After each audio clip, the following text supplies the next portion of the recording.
Ler, levantar as vozes das crianças, ouvir, abrir espaço para suas perguntas, transformar.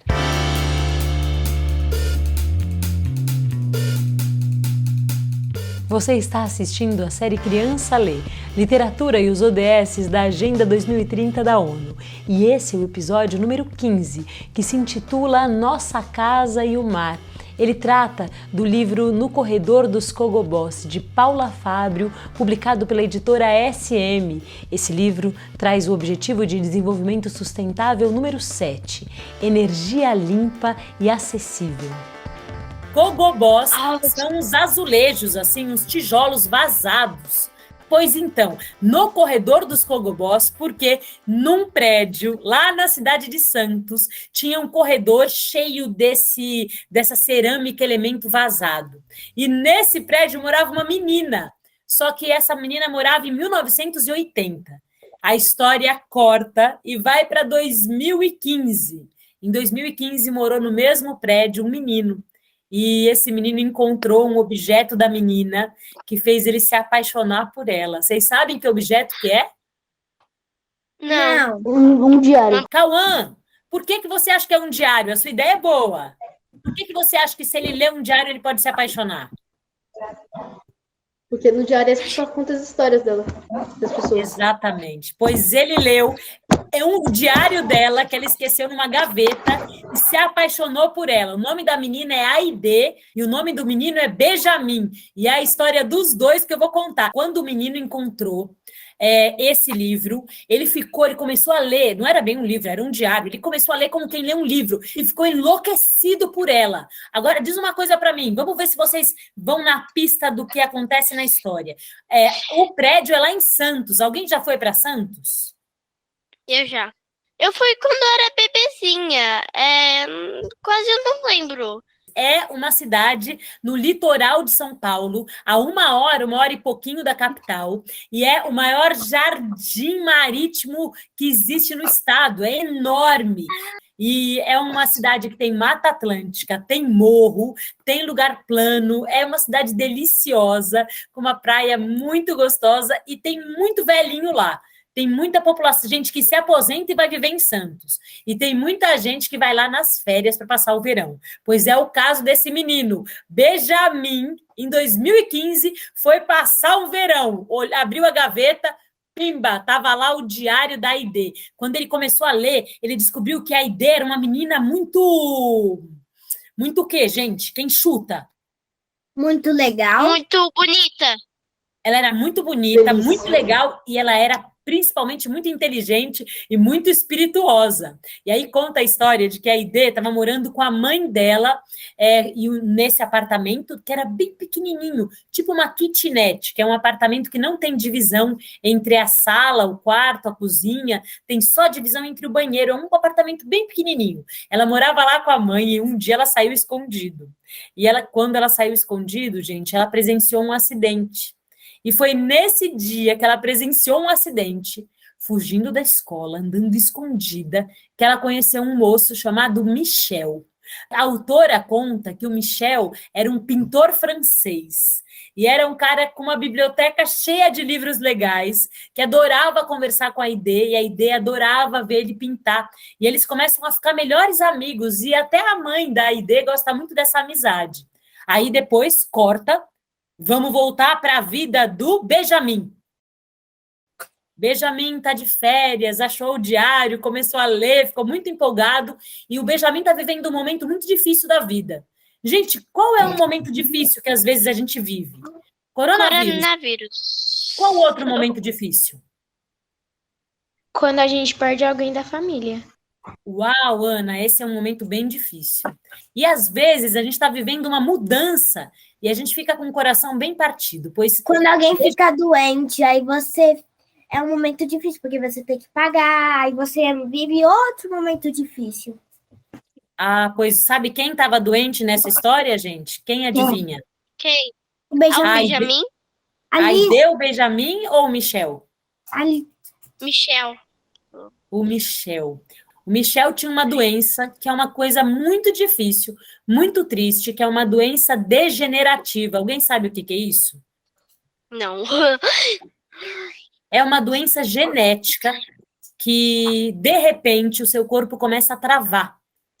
Começa a travar pelos músculos e você começa a ter várias partes do corpo que vão atrofiando, vão parando de ter funcionalidade, até uma hora que as partes mais importantes param e aí a sua vida fica bem difícil. O que é quando para a gente morre? Não dá para parar, alguém sabe? Coração. O coração. Antes do coração, tem mais um músculo, que tá um órgão que está ligado ao coração. Cérebro. O pulmão. O cérebro, o pulmão, são órgãos vitais, pois quando a Aide conhece o Michel, ele está só mancando um pouco, com um pouco de dificuldade de andar, e ao longo dessa história, ele vai para a cadeira de roda, depois ele já tem mais dificuldade para pintar, depois ele tem mais dificuldade para falar, mas a cabeça dele continua incrível. A Aide vai sempre visitar o amigo. A Aide tem o melhor amigo na escola, que chama Nereu, que é um cara que é gordinho e ele tá sempre de moletom desbotado. E ela nunca sabe por que o moletom dele tá sempre desbotado, bem velho mesmo. Mas ela é a melhor amiga dele, e ele é muito zoado e fica muito triste com o jeito como ele é tratado por todo mundo. E eu acho que ele é um pouco apaixonado pela Aide. Agora, voltando para 2015, o Benjamin, sabe qual é a parte difícil da vida dele? Ele estava com os pais se separando. E estava muito angustiado do que ia acontecer nessa separação dos pais. Agora eu vou contar a parte mais emocionante. A menina, a Aide, ouve falar, e o Nereu sabe muito bem onde fica, o Nereu é o melhor amigo dela, um tal de casarão abandonado, mal assombrado. Todo mundo tá falando que minha casa é mal assombrada. E é mal assombrada. Mesmo quando a gente tava fazendo a mudança, a gente tava segurando tão bem que parece que soltou alguma coisa e começou a desmoronar. Ai, meu Deus, que medo! Pois então leva um sal grosso, joga nos cantinhos da casa. Agora, posso contar de cara a parte mais emocionante da história, gente? Sim. O Benjamin não consegue mais fazer nada na história. Fica querendo ler o tempo inteiro. Não conversa mais com a avó dele, nem com a mãe dele, que moram dessa estadia de verão no prédio do corredor dos Cogobós com ele. E ele fica lá, gente, sem conversar muito com ninguém. Aí um dia ele sai para comprar um milho na praia. Como é que chama o carrinho de milho? É o nome da menina que eu esqueci. Ah, não é o nome da menina, não, é Show do Milhão. Não é boa ideia? Sim, Show do Milhão. Pois aí ele começa a conversar com a pessoa que vende milho no Show do Milhão. Fica melhor amigo dela também. E ela dá um conselho para ele. Ela fala, poxa, você fica o tempo inteiro lendo esse diário, apaixonado por essa menina. Hoje, essa menina deve ter uns 45 anos e você é um adolescente. Será que vocês se encontrariam e namorariam, por exemplo? Acho bem difícil. Mas eu acho que essa menina, nesse diário, contou uma coisa para você, que você gosta muito de meninas inteligentes. Então, que talvez seja o caso de você viver sua vida, ir num samba, conversar com pessoas da sua idade. E aí ela convida ele para um samba e é muito legal. Agora, vou voltar para o diário da Aide. Lá no diário da Aide, a Aide insistia para o Nereu para ir até o casarão abandonado. E o Nereu falou não. E a Aide falou sim. E o Nereu falou não. Até uma hora que a Aide falou, Nereu, se você me levar lá, eu te dou um ioiô. Quando eu era pré-adolescente, existia um ioiô, que era assim, uma sensação. Tinha que juntar, acho que figurinhas, tampinhas, para trocar por esse ioiô. Era um ioiô profissional que acendia a luzinha. A Evelyn deve lembrar disso. A minha mãe já teve um desse. É mesmo, Cauã? Pois o Nereu era doido para ter um desse, mas era muito difícil ter. Então ela disse, se você me levar lá, eu te dou esse ioiô. E mostrou assim, ó, só na frestinha da bolsa, um pedacinho do ioiô. Aí o Nereu falou, quer saber? Vamos. Falou para a mãe dele que ia chegar só mais tarde. A mãe do Nereu trabalhava como empregada doméstica em uma família. E ela chegava tarde, sempre muito tarde. Já a menina, a Aide, deu uma desculpa para a mãe. Disse que estava fazendo um trabalho da escola e foi com ele. Eles começaram a andar por um bairro, que era um bairro com esgoto a céu aberto. Esse bairro era muito poluído. Dava para sentir um cheiro estranho, de coisa artificial no ar. E quando eles chegaram, eles estavam quase chegando, passando perto de uma estação de trem. Veio vindo um menino de bicicleta, empinou, olhou para eles e disse: "Até onde vocês pensam que vão?" Eles começaram a ficar com medo. O menino parecia ameaçador e parecia interessado na mochila deles, pois eles começaram a andar bem devagar. O menino lá na frente. E, de repente, o menino parou os dois e levou os dois para o casarão. Aquele era um bairro da cidade de Cubatão, que era um bairro muito poluído. Empresas internacionais poluíam aquele bairro dia e noite, e nos anos 80 era um pedaço da cidade que dava para ver, quem passava na estrada via chaminés. Vocês já viram isso quando vão para a praia? Umas chaminés enormes, soltando uma fumaça esquisita. O tempo inteiro, dia ou noite, aquela fumaça está saindo. E também tinham tubos de gás, tubulações enormes passando perto da mata e perto das cidades onde as pessoas vivem, perto dos bairros. Então tinha muito perigo de explosão. A menina, a Aidê e o Benjamin não, o Nereu, o melhor amigo dela, foram sequestrados. Apareceu naquela história. Sofia, agora vai começar a parte mais emocionante. O que vocês estão achando? De 0 a 10, qual o grau de emoção até agora? 10 milhões. 5, 4? 5, professora Kelly. Pois agora vai piorar. Pois a menina grávida chamava Cassandra. E ela olhou e disse assim: esse menino da bicicleta é o Ouriço, meu namorado. E a gente está aqui porque nesse casarão funciona uma rádio comunitária clandestina. A gente avisa para todas as pessoas do bairro do perigo que elas correm com a poluição. A gente fala dia e noite, mas ninguém sabe que a gente está aqui. Porque esse casarão todo mundo acha que é mal assombrado. Aí, gente, o que acontece é que eles ficam presos ali um tempão e uma hora os meninos resolvem, os jovens que estavam prendendo e sequestrando os dois, resolvem perguntar se eles têm alguém, algum contato, para que eles possam falar do sequestro. Adivinha o telefone de quem que eles dão? Do Benjamin. Não, o Benjamin estava em outro tempo, estava em 2015. Agora a gente está lá em 1980, tá? A Aidê e o melhor amigo dela estão sequestrados num casarão abandonado. E precisam dar o telefone de alguém. O Michel. Quem falou Michel? Michel, né? Michel. Deram o telefone do Michel. E o Michel, gente, já estava numa situação muito difícil. O Michel não conseguia mais ficar sozinho em casa sem ajuda.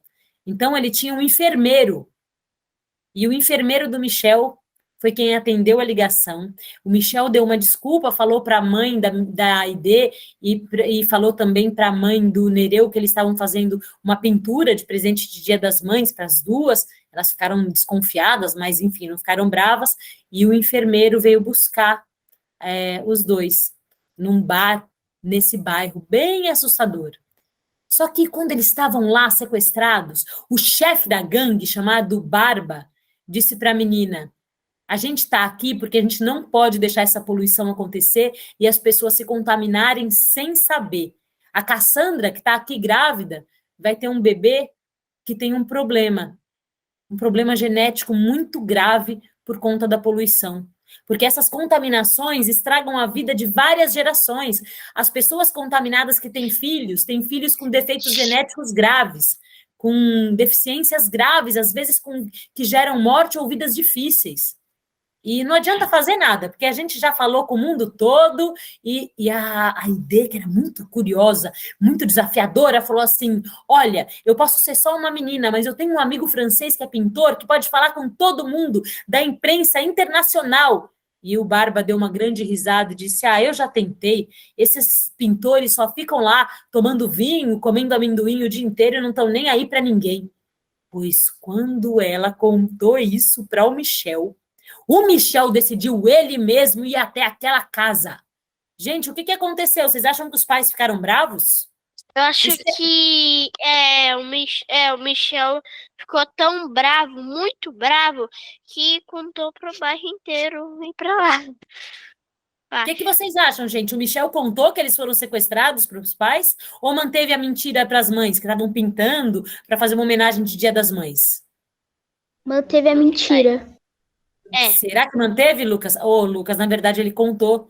Depois que estava todo mundo em segurança, ele contou que eles tinham sido sequestrados e estavam no casarão abandonado. A mãe da Aide ficou furiosa. O pai ficou mais furioso ainda. E o pai deu uma bronca tão bem dada. Agora, eu preciso contar uma coisa para vocês. O pai da Amélie trabalhava na época da ditadura militar no exército. E a cidade de Santos e a cidade de Cubatão, esse pedaço onde estava muito poluído, tinha o casarão, não tinha prefeito. Eles eram governados pelo exército sem um prefeito, pois o pessoal do exército não fazia muita coisa para coibir essa poluição toda. Acontece que quando o Michel conversou com Barba, ele disse: eu estou vindo aqui, assim, de cadeira de rodas, com o meu enfermeiro, porque eu não estou bem, eu não tenho muito tempo de vida. E eu vou gastar esse tempo de vida fazendo tudo que eu puder para ver se a gente consegue que o mundo todo saiba dessa situação que vocês vivem aqui. O Barba deu risada, achou aquele homem muito curioso e ficou feliz com aquela ajuda. Agora, os pais ficaram muito bravos. E o pai da Aide tinha sido demitido do exército e estava muito triste em casa, vendo televisão o dia todo, bem chateado. E a mãe disse: Aide, seu pai, não tenha paciência com seu pai, não está fácil para ele foi mandado embora. E a Aide estava tentando ter paciência. Posso mudar a história para o ano de 2015? Sim! Em 2015... Em 2015, na vida do Benjamin, ele estava lá com a menina do show do milhão, dizendo assim: Benjamin, vamos pro samba. E o Benjamin estava muito aflito, pensando se ele ia morar com a mãe ou com o pai. A mãe ficava muito no pé dele, sabe? Era muito chata. E o pai sempre criticava ele em tudo. Quem tem um pai aqui que tudo que você faz ele acha que podia ser melhor, levanta a mão. Minha família tá perfeita. É perfeito. Toda pega no seu pé? Quem pega mais no pé de vocês, gente? Mãe ou pai? A mãe. Mãe. Nossa, a maioria é a mãe. Pois olha que o pai dele, ele ficava pensando, se eu morar com meu pai, eu vou perder o convívio com a minha mãe. Minha mãe pega no meu pé, mas ela é mais engraçada. A vida todo dia com ela é mais engraçada. Então, a amiga dele, do show do milhão, andando na praia, na orla de Santos, disse: meu querido, você não precisa escolher uma casa só. Você pode dizer para os seus pais que você vai morar em 2 casas. Pode ser bom. Eu tenho uma amiga que tem o pai e a mãe que moram em casas diferentes. E qual é a melhor coisa disso, Amélie? Qual que é a melhor parte? Que ela não fica só. Ela pode ficar com os 2. Essa é uma boa possibilidade também.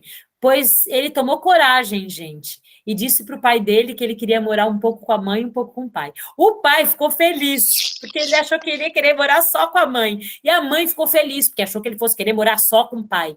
E aí ele olhou para o pai dele, respirou fundo, tomou coragem e disse: pai, posso convidar você para fazer uma coisa junto comigo? E o pai, meio desconfiado, falou: pode. O pai estava feliz, que tinha se sentido um pouco preferido.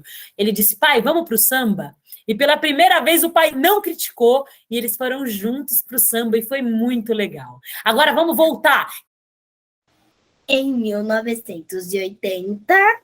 aconteceu que o Michel estava cada vez mais doente. A irmã do Michel tinha ido morar com ele e depois já tinha ido embora. E ele estava com muita dificuldade de falar. E o Nereu, junto com a Aide, os dois foram visitar o Michel. Porque ele era tão gente boa, era tão legal ficar conversando com ele, e ele, com muita dificuldade, contou para os dois que ele estava muito, mas estava muito feliz mesmo. Agora eu vou contar a parte mais trágica. Posso contar, gente?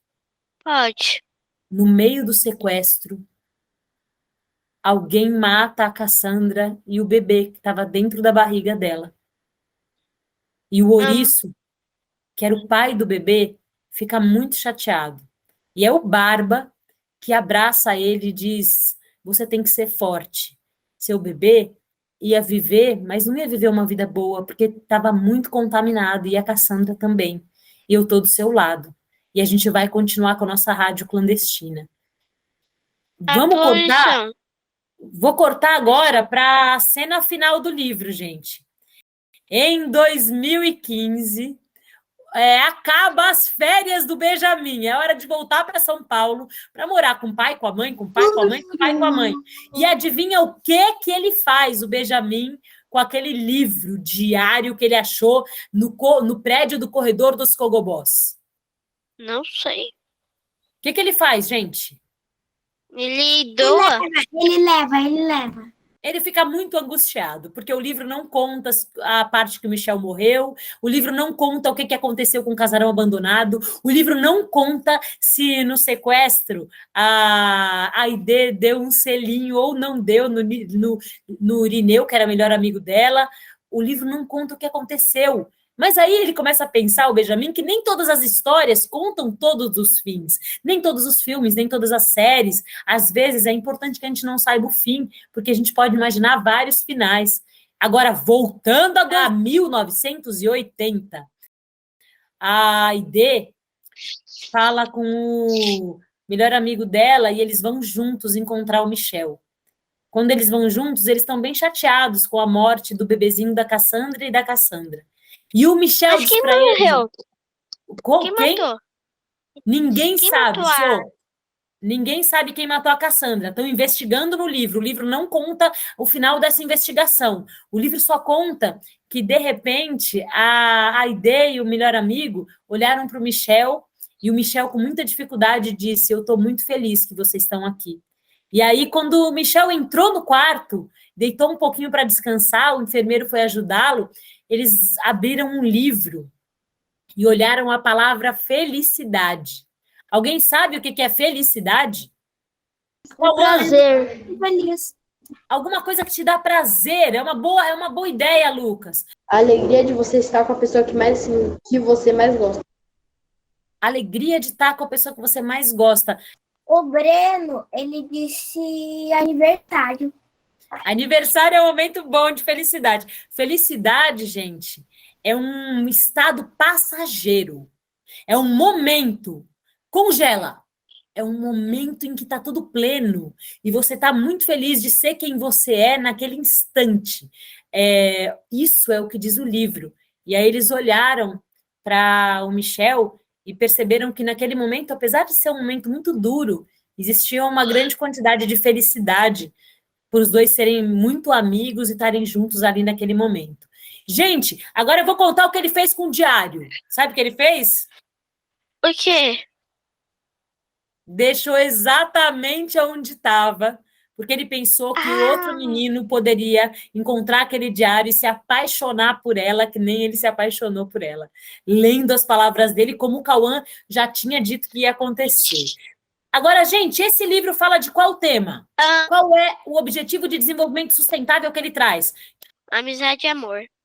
Eu pensei na mesma coisa, mas não é. É um outro. Bem-estar e saúde? Bem-estar e saúde? Não, não é não. Não. Esse é o episódio 16, que vai chegar já já.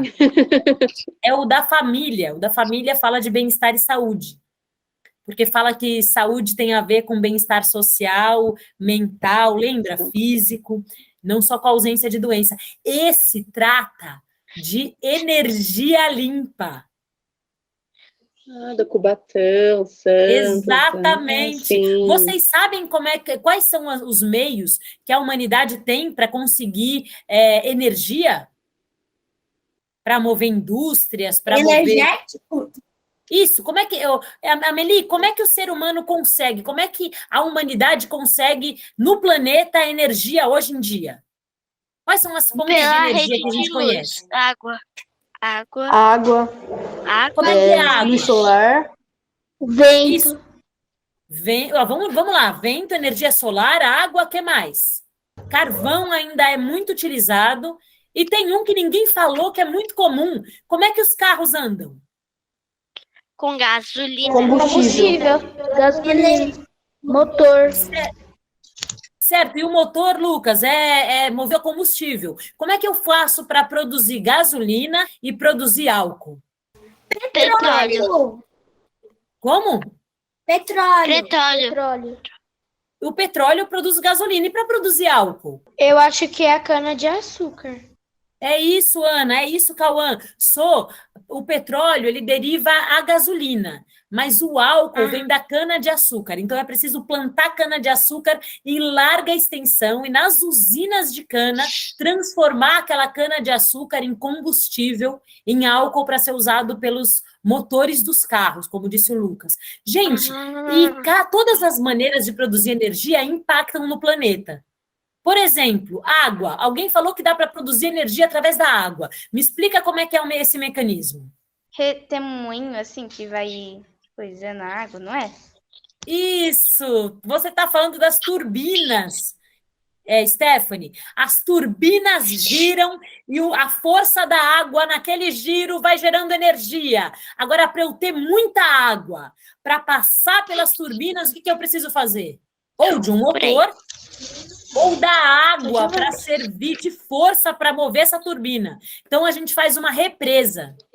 A gente para o rio, forma uma piscina bem cheia, aquela piscinona fica quase transbordando, fica muito cheia, lotada, inundada, aí eu abro só um pouquinho. Quando eu abro só assim aquela turbininha, o que acontece com a água? Transporta. A água gira a turbina com muita força, sai com muita pressão. E essa força, essa pressão gera a energia elétrica. Isso chama usina hidrelétrica. Só que essa usina também tem um impacto no meio ambiente. Alguém sabe qual é? Desmatamento? Eu gero alagamento de uma grande área. Eu tenho que alagar um pedação com aquela água toda para poder ter força para girar as turbinas. E quando eu alago, eu tenho um impacto social muito grande, porque tem muita gente vivendo naqueles lugares, as pessoas perdem suas casas, muita área verde é alagada, eu mexo muito no meio ambiente, então tem impacto. Outra energia limpa que tem impacto. Energia eólica, que é aquela energia através do vento. Qual que é o impacto negativo desses grandes ventiladores gigantes que captam a energia do vento? Alguém sabe? Ele é até bem silencioso. Uma vez eu vi lá em Natal, um campo enorme, é super bonito. São os ventiladores brancos, assim, que é lindo. Tem umas pás gigantescas. Eles não geram poluição no ar. Não poluem o vento passa, eles se movem e aquele movimento gera energia elétrica, mas eles impactam a natureza. Gente, uma coisa simples, o que tem no céu? Pássaros. A lua, o sol. Cadê você, Stephanie? Exatamente. O que acontece é que os pássaros morrem. Muitos pássaros são atingidos por esses ventiladores. Então, a matança de pássaros gera uma mudança muito grande no ecossistema daquele lugar. Então, também tem impacto. Além do território perto desses lugares, que não dá para construir casa, né? Agora, gente, uma coisa aqui. O que acontece se no seu bairro você descobrir que tem uma empresa internacional que está destruindo o meio ambiente, contaminando as pessoas? Denunciar. Denunciar para quem? Pra polícia. Pro governo. Pra polícia, pro governo.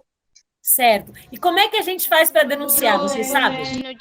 Eu sei, liga 180, eu acho. Denunciar pro governo do meio ambiente. Certo, para quem cuida do meio ambiente. Tem um jeito, gente. O jeito é o seguinte: existem mecanismos de participação popular nos bairros. São assembleias, reuniões, onde todo mundo do bairro se reúne para falar os problemas que tem no seu bairro. Uma pessoa, ela pega os animais que ficam lá no bairro e mata. Meu Deus, está tendo um problema de segurança com os animais do bairro. Tá anotado. Então, a gente vai debater o que a gente faz com esse problema. Alguém mais? Vamos, Cauã. Alagamento, sujeira demais no bairro. Tá tendo muito alagamento no bairro do Cauã. A gente precisa falar isso para a prefeitura urgente. O que está causando esse alagamento? Como é que a gente faz? Vocês têm mais algum problema? Poluição sonora. É porque vocês só não estão ouvindo porque tá fechado tudo. E tem forte esse ruído. Nossa! Ana Clara, qual é o problema do seu bairro? Jogar lixo no lugar errado, né? Poluição.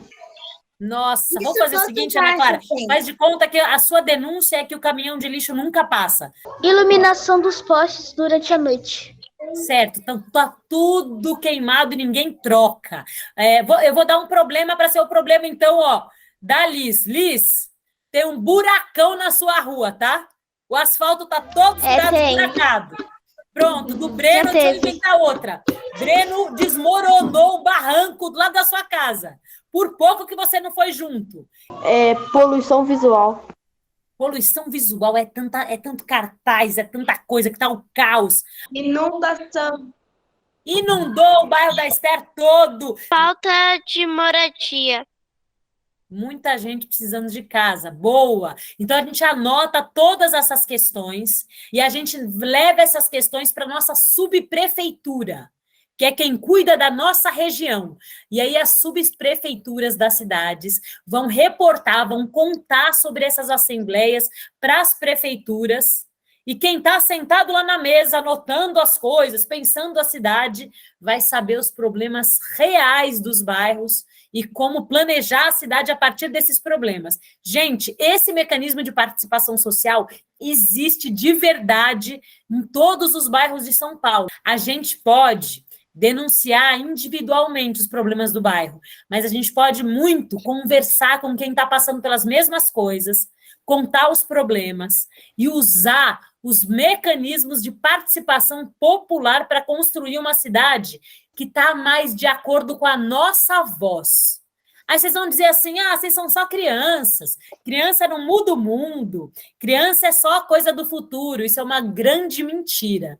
Vocês são sujeitos da vida de vocês são sujeitos da comunidade que vocês fazem parte, da escola, da família, do bairro, do país, e vocês já são alguém capaz de pensar e de produzir cultura e conhecimento sobre si. Então, gente, é incrível que vocês já saibam dos mecanismos de participação social. Posso fazer um pedido para vocês? Se vocês fossem dizer alguma coisa para os personagens, o que vocês diriam? Eu gosto bastante de você. O que vocês diriam para o Michel? Eu desejaria melhoras para ele. O que vocês diriam para o Benjamin, gente? Eu falaria, já serei. E o que vocês diriam para a Aide, para essa menina que descobriu o casarão e viveu toda essa aventura? Você é uma aventureira. Eu diria para o Michel que ele é muito importante e foi muito importante para os meninos e vai ser para sempre. Eu diria para o Benjamin que às vezes as coisas mudam e não tem problema. E eu diria para a Aide a mesma coisa que a Amelie falou, que ela é legal demais. Queridos, já é hora da despedida. Um beijo para vocês. Um beijo bem grande. Tchau, gente. As experiências que você assistiu aqui fazem parte do desejo de abrir diálogo sobre o Objetivo de Desenvolvimento Sustentável número 7, energia limpa e acessível. A gente precisa construir um caminho para pensar alternativas e a gente pode fazer isso junto. Já pensou se sua biblioteca vira um espaço de articulação entre diferentes saberes para olhar para o território, conhecer boas práticas e construir esse caminho? Olha, 2030 está longe, mas se a gente pensar, a gente precisa começar passo a passo para chegar juntos até lá. Vamos?